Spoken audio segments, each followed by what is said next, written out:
खरं सांगू का, आजही आपल्या बहुतेक शेतकऱ्याच्या पिकाला भाव मिळत नाही. आणि का माहितीये का? कारण चूक तुमच्या शेतीच नसते, चूक तुमच्या टायमिंग मध्ये असते. जेव्हा माल हातात येतो तेव्हा आपण खरीददार शोधायला बाहेर पडतो. मग दलालाच्या फेऱ्या सुरू होतात आणि शेवटी जे मिळतं त्या भावात आपण माल विकतो. ही वेदना प्रत्येकाला, प्रत्येक शेतकऱ्याला माहिती.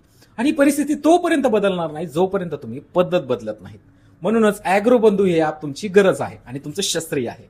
इथे पद्धत वेगळी आहे. इथे माल तयार होण्याआधीच तुम्हाला पोस्ट तयार करायची आणि ती पोस्ट करायची. खरीददार स्वतः तुमच्याशी जोडले जातात, म्हणजे तुम्हाला बाजाराच्या मागे पळायची गरज नाही. बाजार ऑटोमॅटिकली तुमच्याशी कनेक्ट होतो. इथे फक्त विक्रीच नाही तर शेतकामासाठी मजूर लागतायत. तर फक्त तुम्हाला एक पोस्ट करायची.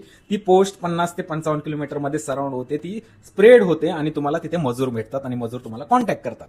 मग कोणत्या दुकानात कोणती ऑफर चालू आहे ही माहिती सर्वात आधी तुम्हाला मिळते आणि बाकीचे लोक नंतर फक्त नंतर कळालं म्हणून ओरडत बसतात. तोपर्यंत तुम्ही त्याचा फायदा घेतलेला असतो. बघा, बदल जर हवा असेल ना, सुरुवात तुम्हालाच करावी लागते. म्हणून जर खरंच शेतीचं नियंत्रण, आत्मविश्वास आणि योग्य दर हवा असेल तर खाली कमेंटमध्ये ॲप असं कमेंट करा, म्हणजे तुम्हाला अॅग्रो बंधूची ॲप तुमच्या डीएम मध्ये येते आणि तिथून तुम्हाला इन्स्टॉल करता येते. नक्की जा, इन्स्टॉल करा. अॅग्रो बंधू ॲप खूप चांगले शेतकरी बिझनेसने यूज केलेले, प्रत्येक शेतकऱ्यासाठी एक चांगली संधी आहे. नक्की जा आणि इन्स्टॉल करा आणि नक्की यूज करा. अशाच इन्फॉर्मेटिव्ह माहितीसाठी शेतकरी बिझनेसलाही फॉलो करायला विसरू नका. धन्यवाद.